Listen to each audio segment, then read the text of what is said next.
Everywhere you go, people be greeting, Wagwan me brother, Wagwan me brother. You don't even know a single Jamaican person. Mind you, you've never taken 5 feet past your village. How do you know that? At this point, it is a status symbol. If you can speak Jamaican patois, it's like you've unlocked a different dimension of life. Blessings everyone. Welcome back to the channel.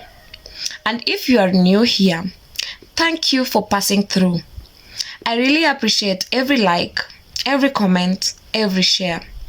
It does not go unnoticed. Now today's video is very special because we are looking at 2 different clips, 2 different perspectives, but one powerful message. In the first clip, we hear a young Ugandan lady talking humorously, but honestly, about how Jamaica has influenced Uganda, especially the youth, the language, the accent, and the culture. In the second clip, we see Dexter Daps, a Jamaican artist experiencing Africa for the first time, specifically Uganda, and the emotions, surprises, and realizations that come with that. At first glance, this might look like just funny or entertaining moments. But when you really listen, this is about identity, influence, and reconnection.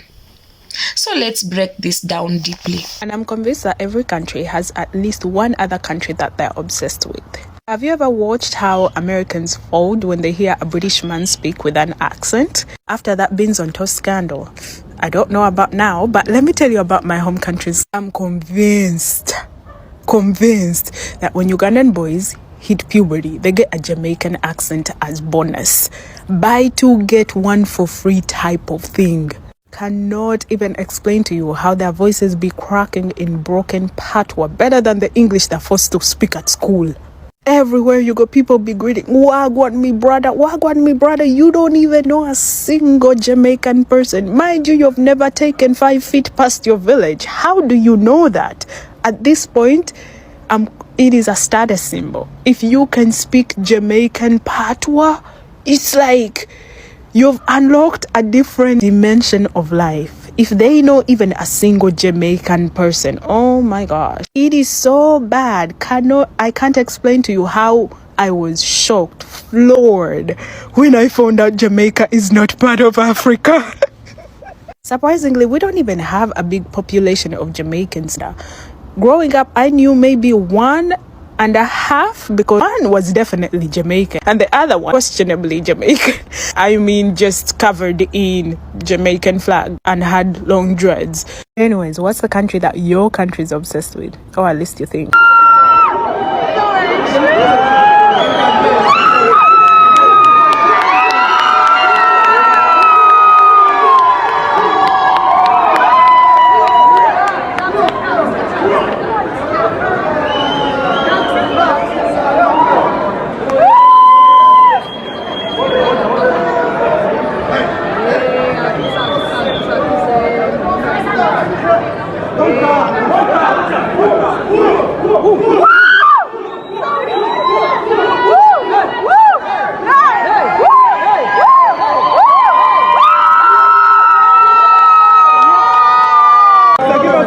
Give us some noise.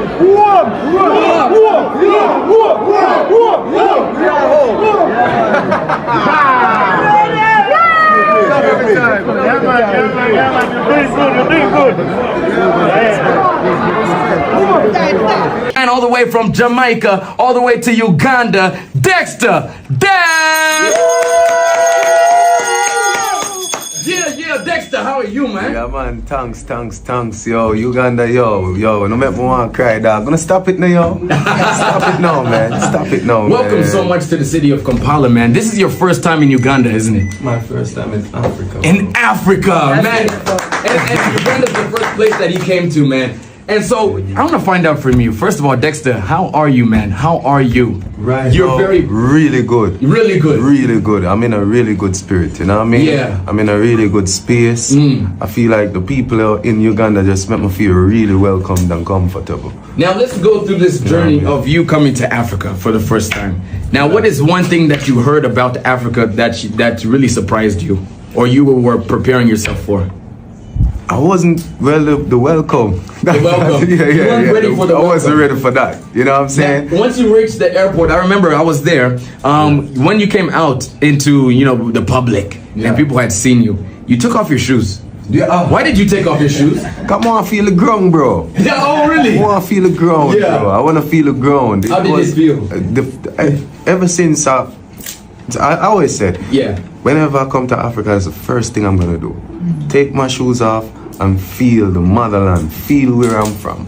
Well, you know what I'm saying? Welcome so much. Yeah, so that's what it was for me. So I want to find out now, on top of that, what is a surprising thing now that you've discovered about Uganda or maybe even Africa with you being here? I think it's now 2 days, isn't it? Yeah, that's what I was trying to tell you. Like the beauty of it, man. Yeah. Like the beauty of the whole place. Like I'm in the city just overlooking the city part of it. Yes. And I'm like, but this beautiful more than some other places I've been, Oh, really? And people don't talk about that, you know what I Yeah. mean? They don't show it either. You know what I mean? Because I don't see the pictures of that. I usually see the pictures of the mud and the stuff like that. That reminds me of Jamaica. Yes. You know what I mean? Yeah. Which I love, by the way.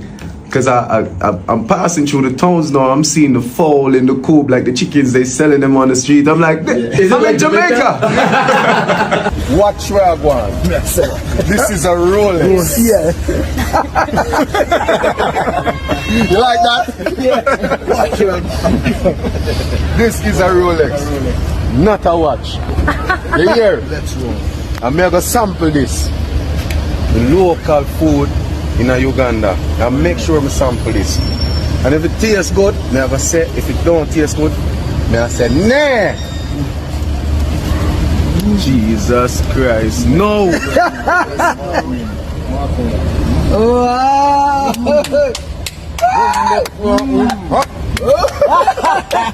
Some water. Just milk. They just made it. Yeah, just made it still fresh. Oh! Come on, tell him about Rolex. Have some more. You can taste it now. Chicken inside. Alright, fuck it up. I'm Yeah, that's yours, man. That's yours. That's all yours. The young lady starts by saying something very interesting. That every country has another country they are obsessed with. She jokes about Americans folding when they hear a British accent. And honestly, she is not wrong. But then she shifts the focus to Uganda and Jamaica. She says something funny but very telling. That when Ugandan boys hit puberty, they suddenly develop a Jamaican accent. And everywhere you go, you hear, "Wagwan, my brother," even when they have never met a Jamaican in their life. Now, on the surface, this sounds like comedy, but underneath that joke is something very deep. Because nobody imitates something they don't admire. This isn't mockery. This is cultural respect and aspiration. Jamaica, a very small island in terms of size and population, managed to project its culture so powerfully that young people in Uganda, thousands of kilometers away, feel connected to it. That is not accidental. She also says that speaking Jamaican patois feels like a status symbol. That's important because language is never just language. Language carries confidence, rebellion, identity, rhythm, and history. Jamaican patois represents resistance to colonial norms, pride in black identity, fearlessness, cultural authenticity. So when young Ugandans adopt, consciously or subconsciously, they are not saying, "I want to be Jamaican." They are saying, "I want that confidence, that voice, that global presence." That is what we call soft power. No army, no force, just culture. Then comes one of the most powerful lines in her whole talk. She says, She was shocked when she found out that Jamaica is not part of Africa. Now some people might laugh at that. But pause for a moment. That statement alone tells you how African Jamaican feels.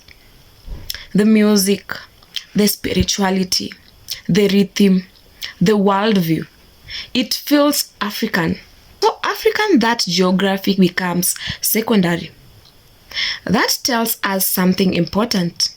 The Atlantic Ocean separated bodies, but it did not separate spirit. And she even says there weren't many Jamaicans where she grew up. Yet, the influence was everywhere. That proves Jamaica didn't need numbers. Jamaica had impact. Now let's move on the second clip. Dexter Daps in Uganda. This is where the story completes itself. While Ugandans are admiring Jamaican culture from afar, here is a Jamaican stepping onto African soil for the first time. And what is the first thing he does? He takes off his shoes. That is not random. That is symbolic. That is a man saying, I want to feel where I come from. That moment alone speaks louder than any speech. He didn't say Africa felt foreign. He didn't say he felt lost. Instead, he says he feels welcomed, comfortable, and at peace. That is not tourism. That's recognition. Dexter also talks about being surprised by the beauty of Uganda. The city, the landscape, the people. And then he says something very important. People don't show this. That is a direct challenge to global media narratives.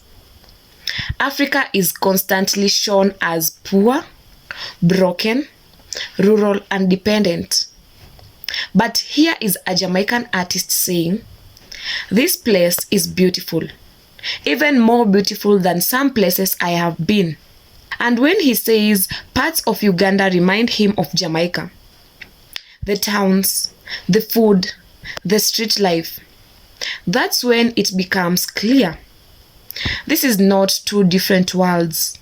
This is one world that was separated. So look at what's happening. Ugandan youth admire Jamaican confidence, language, and culture. A Jamaican artist arrives in Uganda and feels at home. Both sides recognize each other without needing explanation. That is not obsession. That's mirroring. That's the diaspora recognizing itself. Jamaica didn't influence Uganda out of nowhere. Jamaica preserved, refined, and projected something that already came from Africa. So when Uganda responds to it, it is not copying, it is remembering. The entire message tells us something powerful. Africa and the Caribbean were never disconnected. They were interrupted. Music became the bridge, language became the signal, culture became the passport. And moments like this, Ugandans embracing Jamaican culture and Jamaicans reconnecting with Africa, are proof that the story is still unfolding. Now I want to hear from you. Do you think this is cultural obsession or cultural reconnection? And what country do you think your country look up to or resonates with the most? If this video spoke to you, please like, share, and subscribe. We are here for real conversations about Africa, the diaspora, identity, and truth. Respect, blessings, and I will see you in the next one.